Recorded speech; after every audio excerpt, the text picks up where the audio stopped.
So Judge, we are ready, but based on my advisement of Mr. Fuller, I believe he does not wish for me to represent him anymore. I'm not comfortable making certain arguments that he wishes for me to make. And obviously he has a right to present his own defense. I don't believe he wishes to have a new public defender assigned unless I'm mistaken. I'm not sure that a conflict hearing would be necessary. Um, but I would defer to the court. Mr. Fuller, obviously you understand you do have the right to an attorney. You have qualified for the public defender and one was appointed to you. I can't force you to be represented by an attorney if you don't want an attorney, but I can't appoint somebody else without a special conflict hearing. I can't just appoint another public defender or an alternate defense counsel without a special hearing. But if you are representing, or if what Mr. Hoffman has indicated is correct, that you just wish to represent yourself, we don't need a I hearing. represent myself because this has been going on too long. It's been Since going on a long 2022. time. It has been. And you say it's May 14th? Well, May 14th is the court trial. Are you prepared to go to trial on that day? Okay. At what time? But here I need, and I know I asked you before when we set this, you've set this matter for a court trial. So you understand, are you specifically waiving your right to a jury trial in this case? Yeah. Yes, okay. And you understand going forward, if you're representing yourself, that you'll be held to the same standard as an attorney would be in terms of the rules of evidence and the rules of procedure. Yes. Okay, and some of these charges do carry the possible penalty of jail. You understand that? Yes, ma'am. Okay, and or fines, you understand that? Yes. Okay. Do you have any, and I have to give you this advisement and make this inquiry, do you have any legal training? My family is a bunch of lawyers. So Okay, great. And I have to ask you this, how far have you gone in school? college.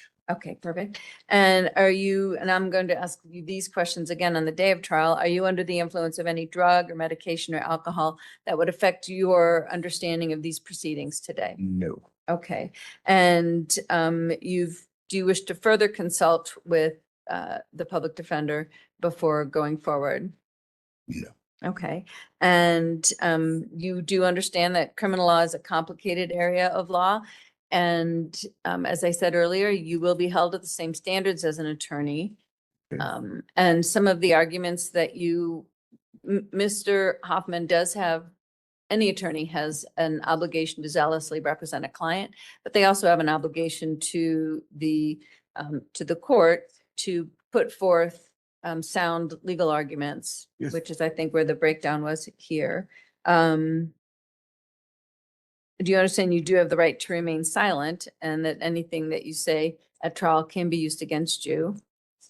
Yes. Okay. And are you asking that I appoint counsel and we'll set a conflict hearing or not? Not. Okay. You understand that by representing yourself, you do run the risk of not properly presenting your case. Yes. Okay. And you understand that you have the right to confront any witnesses and cross-examine them at Yes. trial, but inappropriate questions will not be permitted. So it may be that you ask a line of questions that the district attorney objects to. If it's a legal objection and there are grounds for that objection, I would sustain the objection. And that would be the end of it. So it may be a little frustrating for you. Okay. You understand that? Yes, ma'am. All right. And you also have the right to have witnesses testify on your behalf. You can have them subpoenaed if you go down to the Self-Help Center in room S101. Okay. Okay, but it looks like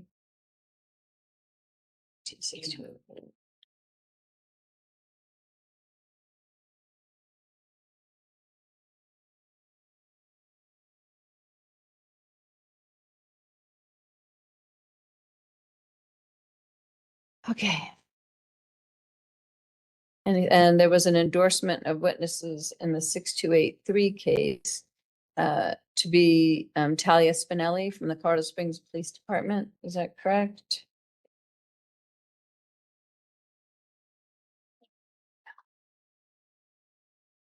And in 22T10889,